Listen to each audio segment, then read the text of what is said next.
Slight change of pace today. We are in Piraeus in Athens in Greece and it is 10 a.m. Quite late for me today. I had a really nice night last night. I caught up with some friends that I met in Santorini and we had a very nice dinner and a glass of wine on the ocean view deck, so that was really nice chatting to them. So I went to bed quite late for me, probably the latest I've been to bed on this whole cruise so far. I had a lovely night with them. Then I actually didn't set my alarm today purposely so that I would just wake up naturally and have a bit more of a laid back day. Today we are here in Athens in Greece. We will be departing at 6 o'clock. We will be leaving for Kusadasi in Turkey. But I think if I go to the terminal there is actually free Wi-Fi. So I figured today I'm going to go upstairs. I didn't have room service today. I decided to go upstairs and have some breakfast in the Ocean View bar. So then they're going to head out onto the port side where they've got free Wi-Fi and try and upload some of the YouTube videos. I'm going to do some work while I'm there as well, so probably not the most exciting day, but a little bit more laid back. I'm planning to just try and get some little bits and bobs done today while I don't have any talks going on. A bit of a chilled out day today. It's 10 a.m. Temperature is 31 degrees centigrade. Ship speed, no knots because we're docked. The wind is 3 knots southeasterly. Pressure 29.964 and we're on a heading of 204 degrees. This is where we are now. That's the cruise terminal B. My window overlooks the arrivals, so we should be able to see my room from the ship. I think I can take this off the door as well. Please do not disturb. I love the different languages, the different words. Bitte nicht stören, favor de no molesta, prière de ne pas déranger, and si prenie non disturber. I think language is quite funny sometimes. Different words for disturb. So we've got stir, molest, derange, and disturb. And my bag is actually really heavy. And I've got my card that will let me back in my room. And most importantly, it will let me back on the ship if I've been off and come back, so I don't need my passport. My passport is actually held upstairs. I don't get that back until the end of the cruise. It's so busy up here. This is the first I've had breakfast up here. So there's so many things on offer. Beautiful day. I've got pancakes and waffles and some apple juice and another lovely view. You can't see it now, but over there is the Acropolis that we went to yesterday. Well, I'm truly stuffed now. Not sure how I'm going to move anywhere. That was really good breakfast. I wanted to show you a little bit of the port. It's quite a busy port. I think that's partly the reason why we arrived at 4 o'clock yesterday morning. You can see we are in Terminal A down here, and there's also Terminal B over there somewhere. And I think we're the only ship that's on Terminal A at the moment. You can see the guys down there loading up provisions. And we've got some pilot boats over there to help to guide the ship in.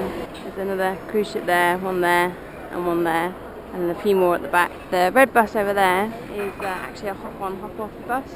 So you can buy a ticket and travel around and see all the sights of Athens. I think there's a shuttle bus as well that takes you to the other terminal and into the city. I have to log off the ship first.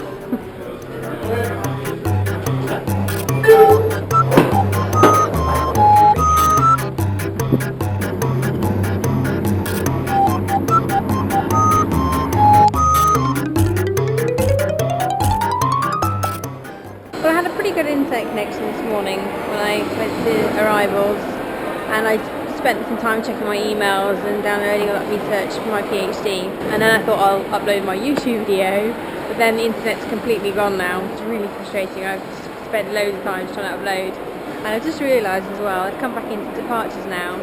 Because I'd come through a little bit too far, I now have to go all the way back through departures and unpack all my stuff. So that's a little bit of a pain. I think I'm going to go back on the ship now and just get some lunch. I've given up on the internet. It's not happening. I've got really good internet on my phone, not on my computer. So a little frustrating. And I've timed it pretty badly because it's now nearly 2 o'clock and a lot of the tours are coming back. So there's more people coming on board now. So I hopefully I have to unpack everything. Right, I'm back through now. That was a very big journey today. From there to there and back. And now back on the ship. Lovely way to spend a day in Athens on the port. I just remembered I was going to show you where my room was. Now I'm actually directly opposite arrivals and the crossing. And these are the staff cabins. And I think this is my room. Right there. It looks like the guys are busy working as well on the boat.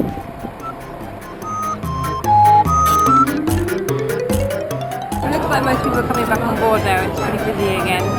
Having some lunch, pizza, salad, a little bit of cheese, and some more pudding and custard. Large coffee and macaroni.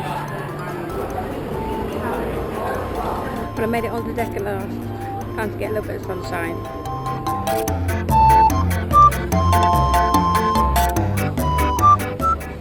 As expected, I got bored after about 5 minutes, so I'm headed up to 47 to my new favourite place, the Hideaway, which is really nice for working in.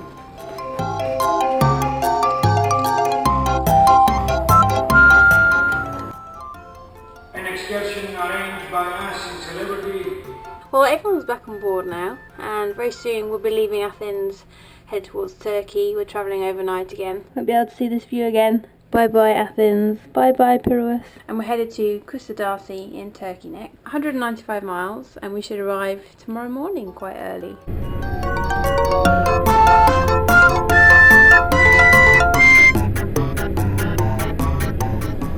It's actually quite strange to see the sea again after being in the port.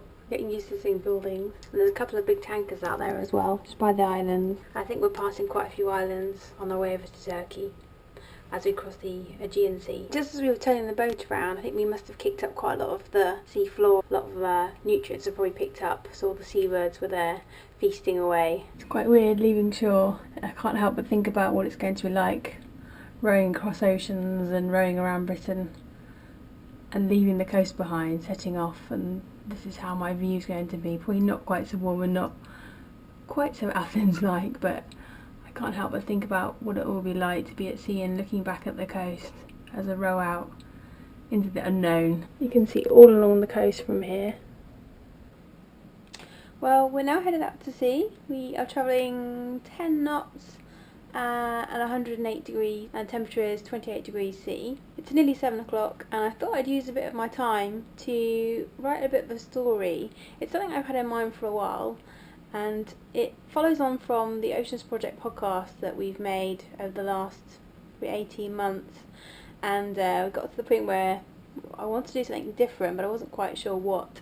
So I had a bit of an idea for a kind of an audio book come podcast. I'm going to call it The Salt Diaries, and it's going to be a bit of a strange kind of journey, I think, based on fact but also quite kind of fictional as well, artistic license in there, but basically I'm going to keep a diary, which I'm keeping anyway for Kim the Mental Strength Lady, but I thought I'd keep a bit of a journal, a kind of a dear diary for all the days that I end up being at sea, so on the ocean, any ocean focused days.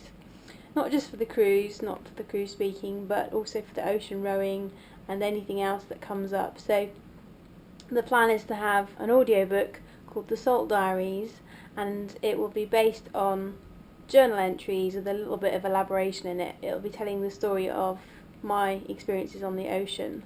So I've just started writing it now.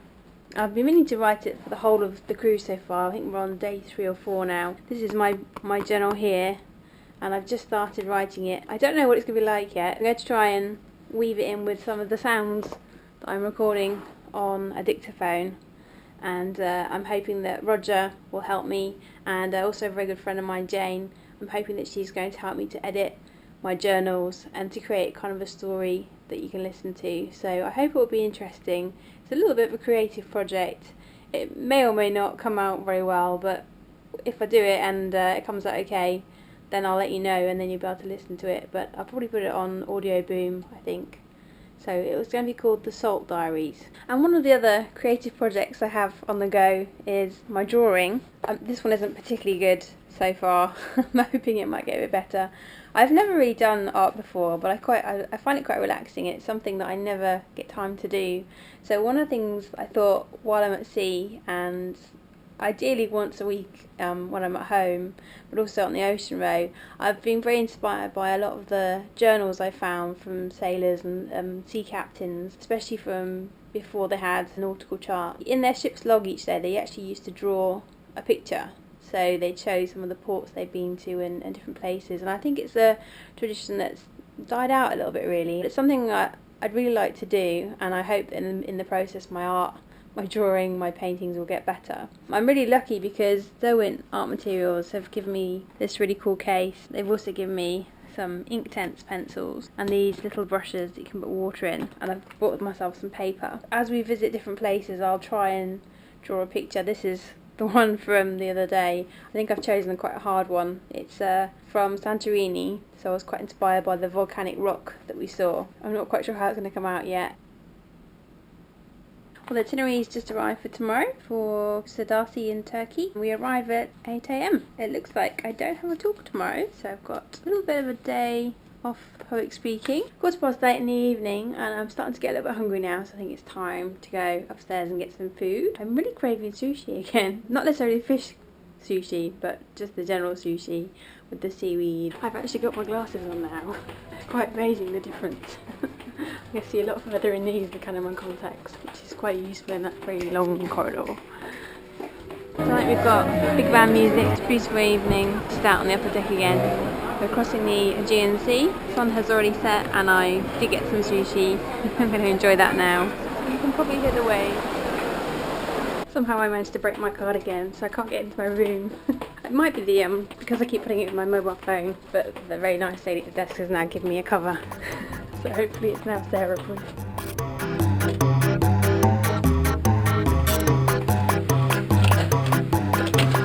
Yes, I have access. I'm actually amazed at how stable the boat is. You really don't feel like you're on a boat at all, but just very so often, because we're crossing the Aegean Sea now, it's very slight movements every so often, but the boat is ridiculously stable. There's a really good feature on the TV as well. Here you've got information, shows you your accounts, general information, any email messages that come through for you, shopping, celebrity life, onboard activities, details of all the shore excursions, and then we've got entertainment, we've got music, TV, on demand and the news, details of all the dining, room service, restaurant, wine, and then we've got TV as well. So every day, this is Amy, she's the person who's looking after me as the entertainments, and this is the cruise director. If we go here, you can see a view from the bridge right now, which we won't see much because it's dark. And there are quite a few free movies and things you can watch as well. Language movies, free movies, family movies, all the way up to special documentaries about the ship and future cruises.